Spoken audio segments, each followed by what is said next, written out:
You're falling behind while everyone else is moving forward, she told me during an argument about ambition and money. I stayed calm and let her leave. A year later, she watched my progress online while wondering why her own plans never worked out. You're falling behind while everyone else is moving forward. She said it casually, like she was commenting on the weather. I didn't answer. Instead, I set my coffee cup down on the counter, slow and quiet. I looked at the window behind her, at the gray Manhattan skyline she loved so much. That's when I realized she wasn't talking about my career. She was talking about leaving. I didn't argue. I didn't defend myself. I simply nodded. I thought I was just staying quiet for one night. Months later, I'd realized that silence was the moment everything changed. I lost the version of myself that needed her approval. I believed she saw something in me worth waiting for. I trusted that 4 years meant something more than a scoreboard. What I didn't know was that this wasn't the beginning of a fight. It was already the end of something neither of us had said out loud yet. If you enjoy real stories like this, subscribe, because what happened next changed everything for me. I was 33. We'd been together for years. She worked in finance, a mid-level analyst chasing a director title. I owned a small consulting firm, 3 employees, a rented office above a bakery in the Flatiron district. We lived in a 1-bedroom in Manhattan that she paid slightly more rent on than I did. That detail mattered more than I understood at the time. You used to have goals, she said one night. Stirring pasta she wasn't really watching. I still have goals, I said. Goals aren't the same as a plan. Marvin has a plan. Marvin was her co-worker's husband. He'd just made partner at a law firm. I didn't say anything. I just kept setting the table. At the time, I told myself she was stressed about work. I ignored the way she said his name like a measuring stick. I should have paid attention. The comparisons didn't stop with Marvin. There was Clarence, who'd just bought a place in Tribeca. There was Howard, my own college friend, who'd taken a corporate job instead of starting a business like I did, and now had a company car and a 401k that made her eyes light up when she talked about it. Howard's smart, she said once. He didn't gamble. I didn't respond. I told myself it wasn't a big deal. Looking back, that wasn't the real problem. That wasn't even close to the worst part. The worst part came on a Tuesday. I came home early, papers in hand, ready to tell her I'd landed a new client, a mid-sized logistics company that wanted a full-year contract. She was on the phone in the bedroom, door half closed. I paused in the hallway. I don't know, Lois, he's just not going anywhere. I love him, but love doesn't pay for a life. I stood there. Something felt wrong. I couldn't explain why my chest went tight. I dismissed it, walked back to the kitchen, and made noise opening the fridge so she'd know I was home. She came out 5 minutes later, smiling like nothing happened. How was your day? She asked. Good, I said. Got a new client. That's nice, she said, already looking at her phone. I didn't tell her about the contract details. I didn't tell her it was worth more than her entire year's salary. Something told me not to. I still didn't understand why. 2 weeks later, the argument happened. It started small. Are we going to Phyllis's wedding in matching outfits or what? She asked, half joking. Sure, I said. Whatever you want. You don't care either way, do you? I care. I just don't think it matters that much. That's the problem, she said, setting her fork down. Nothing matters that much to you. Not the wedding, not the apartment, not us moving forward. We are moving forward. Are we? Because Lois and her fiancé just put a deposit down on a house in Westchester. Phyllis and her husband are already talking kids. And we're still renting a 1-bedroom because you keep telling me the business needs runway. The business is working, Eleanor. That was her name. I'd say it maybe twice a year, only when things got serious. She looked at me like the name itself annoyed her. Working isn't the same as winning, she said. You're falling behind while everyone else is moving forward. That was the second time she said it. I didn't answer. I just stood up, rinsed my plate, and went to bed. That night, I lay awake staring at the ceiling. I thought about the contract in my bag, the one I hadn't told her about. I thought about Howard's steady paycheck and how it made her light up. I thought about the way she said runway, like it was a dirty word. I didn't sleep much. I told myself it was just an argument. I was wrong. 3 days later, I came home to find 2 suitcases by the door. I need space, she said, not looking at me. I need to think. About what? About us. About whether this is actually going anywhere. I felt my stomach drop, but my face stayed still. Okay, I said. She looked up, surprised. Okay, that's it. What do you want me to say? I don't know. Something. Anything. Fight for this. I looked at her for a long moment. I've been fighting for 4 years, I said quietly. I'm tired of fighting alone. She didn't have a response for that. She picked up her suitcases and left. I stood in the empty apartment, and for the first time in months, I felt calm. I thought that calm meant I was broken.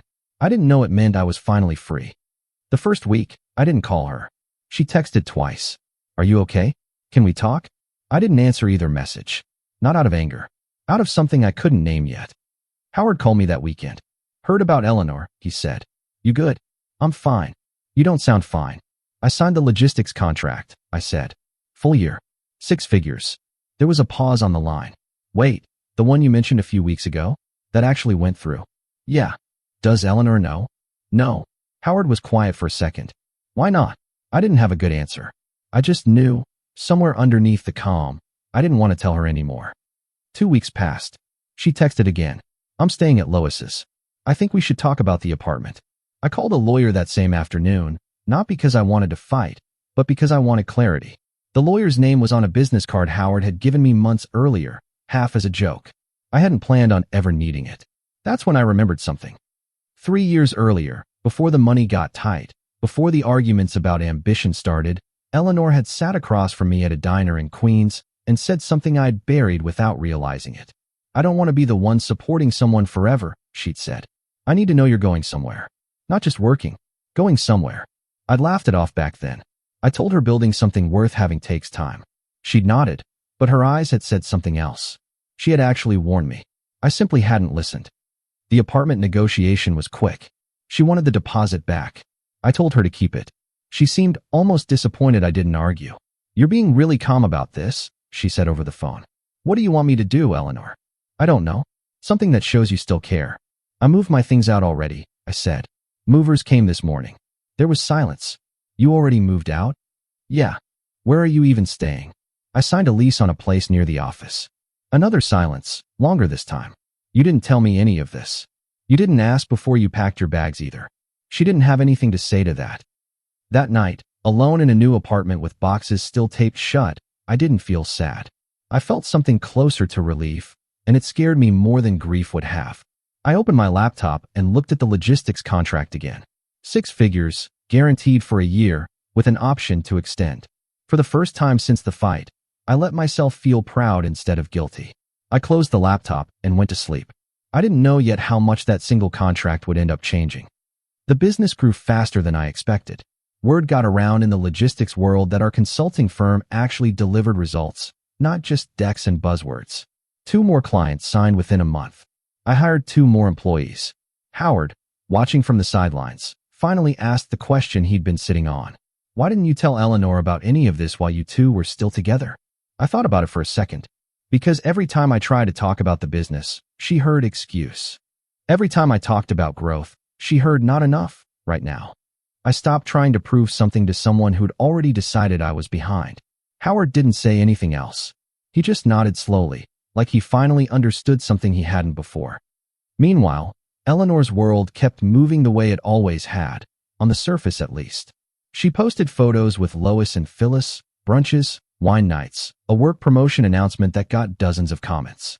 I saw it once, scrolling absent-mindedly, and felt nothing sharp, just a distant kind of curiosity. I didn't comment. I didn't like the post. I closed the app and went back to a client call. Then, 3 months after the breakup, something shifted. Eleanor texted me out of nowhere. So you have a new office. Congrats, I guess. I stared at the message for a long time before typing anything. Thanks, I finally wrote back. Business really is going somewhere then, she added, a little too fast. I didn't answer that one. Something in her tone told me she wasn't just being polite. She was watching. A month later, Howard mentioned something in passing. Marvin got let go, he said. Layoffs at his firm. Guess the plan wasn't as solid as advertised. I didn't say anything, but I remembered every time Eleanor had used his name like a weapon. I didn't feel satisfaction. I felt something quieter, more like confirmation of a suspicion I'd never spoken aloud. Plans built on comparison collapse the moment the comparison changes. By month 5, the firm had outgrown the office above the bakery. We moved into a proper suite in Midtown, glass walls, a real conference room, a name on the door that clients recognized before I even introduced myself.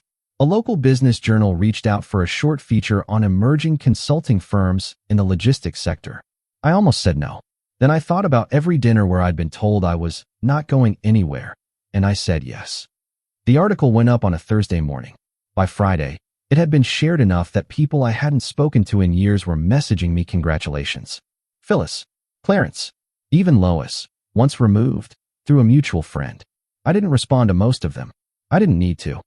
That same Friday night, my phone buzzed with a message from Eleanor. I saw the article. That's really impressive. I always knew you had it in you. I read the message twice. I remembered the diner conversation. I remembered you're falling behind. I remembered the suitcases by the door. I typed a short reply, then deleted it.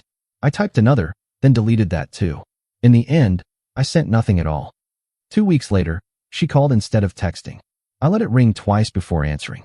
Hey, she said, voice a little too bright. I've been thinking about us a lot lately.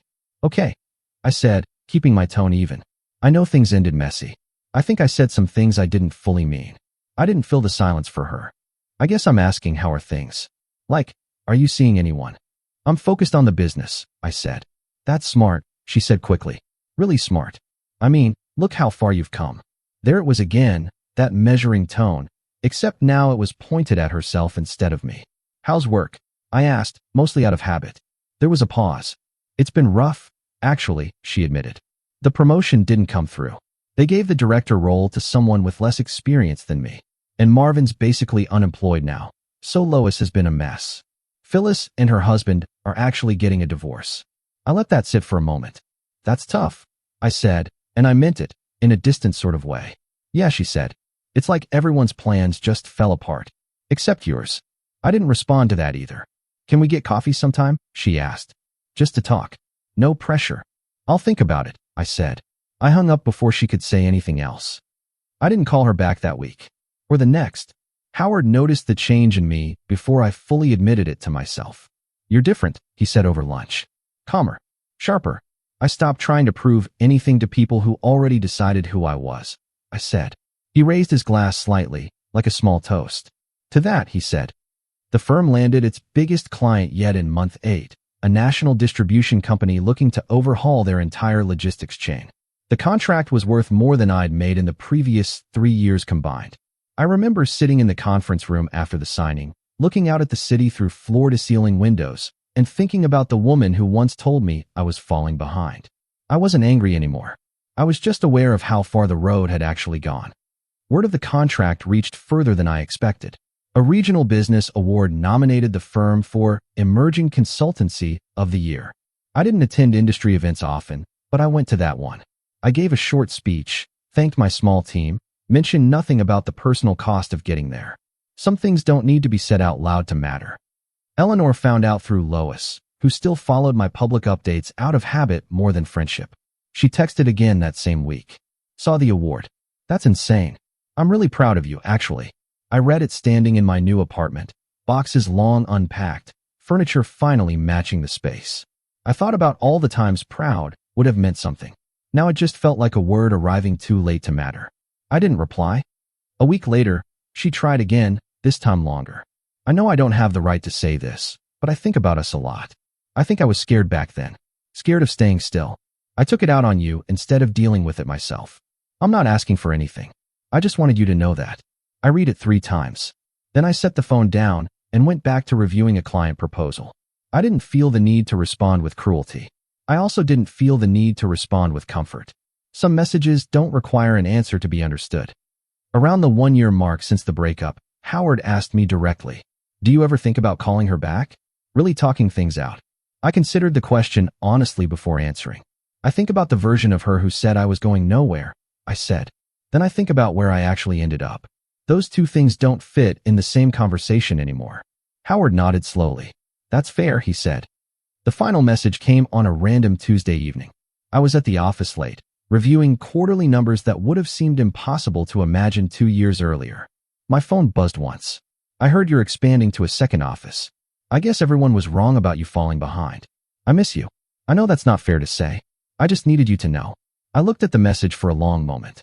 Outside the window, the city lights blurred slightly in the evening haze, the same skyline she used to stare at from our old kitchen. I didn't feel triumphant. I didn't feel bitter. I felt nothing that needed saying. I put the phone face down on the desk and went back to the numbers in front of me. She called twice that week. I let both calls go to voicemail. I never listened to either one. Some doors only close once. She finally understood what she'd said that night in the kitchen, the night she thought she was simply speaking the truth out loud. By the time she understood it, I was already somewhere she couldn't reach. I never answered. She never called again.